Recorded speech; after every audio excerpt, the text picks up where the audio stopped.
There's a certain delusional quality that all successful people have to have.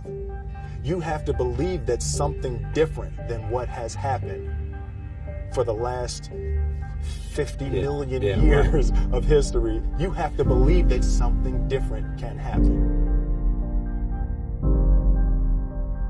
That there's nothing on earth as powerful as the human will.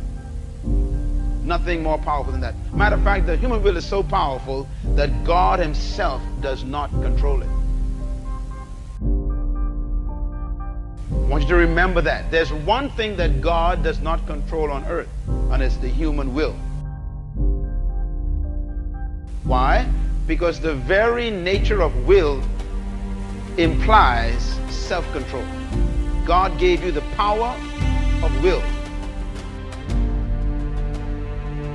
Then you got two minds, conscious mind and a subconscious mind. So you got a mind that is always conscious, but then you got a mind beneath that that is not always conscious, but it's deeper and more important than your conscious mind.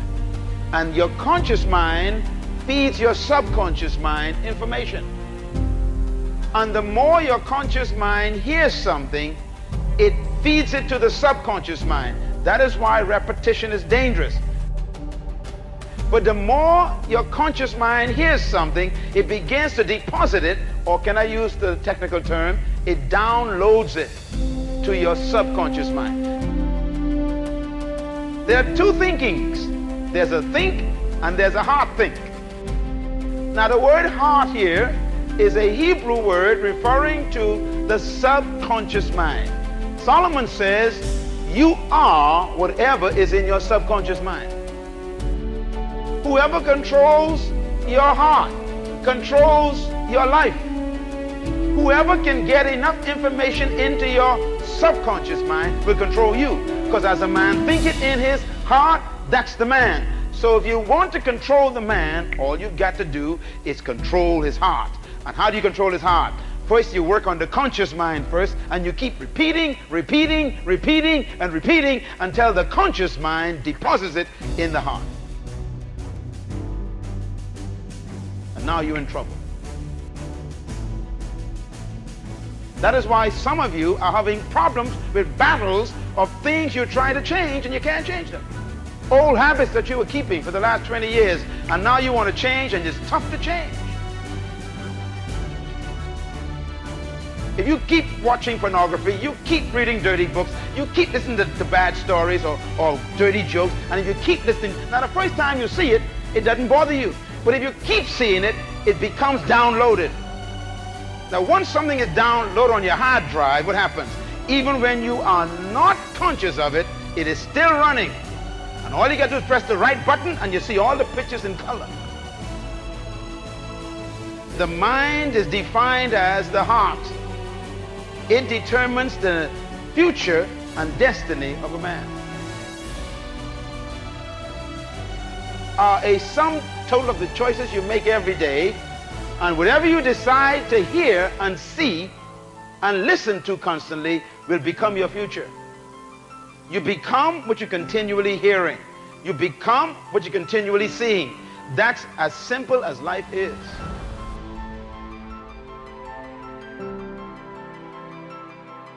How do you clean a hard drive?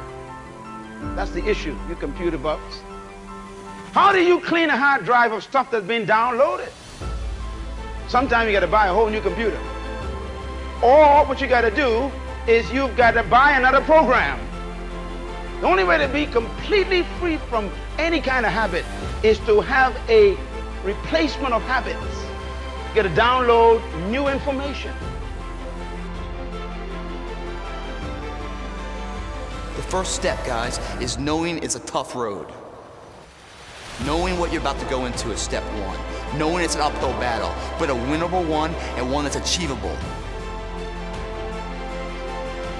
You get the mind right.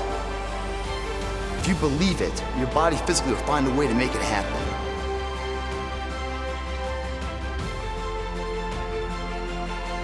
Is how do you negotiate with yourself? I think that's the biggest thing. is we talk about the mental side of it, but then like, what does that really mean? Like the thoughts that happen in your mind when you're going through a competitive situation or you're facing a tight deadline and you still don't have the idea yet. What happens inside of here? You talk yourself out of it. You say, okay, well, it won't be a big deal if I don't do it, or I don't have to get up on a Tuesday morning to go ahead and hit the track. What does this day really mean in the long scheme of things anyway? It's just one day. Mm-hmm. And when you have those conversations with yourself, are you able to negotiate your way out of, that little, voice telling you it's not that important, or does that little voice get the best of you? I think that's what separates people who go on to do great things versus people who don't, or people that do great things but in an inconsistent way.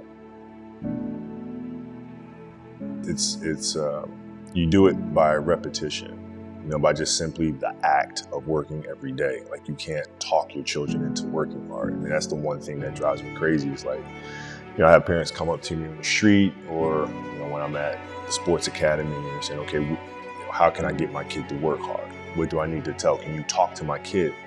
I say, listen, it's not something that you can talk through. It's a behavioral thing. You have to get up every day and do the work, right? Consistently do the work. My kids, volleyball, basketball, schoolwork, they work every day.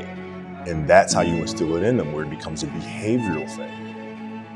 And I learned very young from my parents, absolutely, that you don't try to build a wall. You don't set out to build a wall. You don't say, I'm going to build the biggest, baddest, greatest wall that's ever been built. You don't start there. You say, I'm going to lay this brick as perfectly as a brick can be laid. There will not be one brick on the face of the earth that's going to be laid better than this brick that I'm going to lay in this next 10 minutes.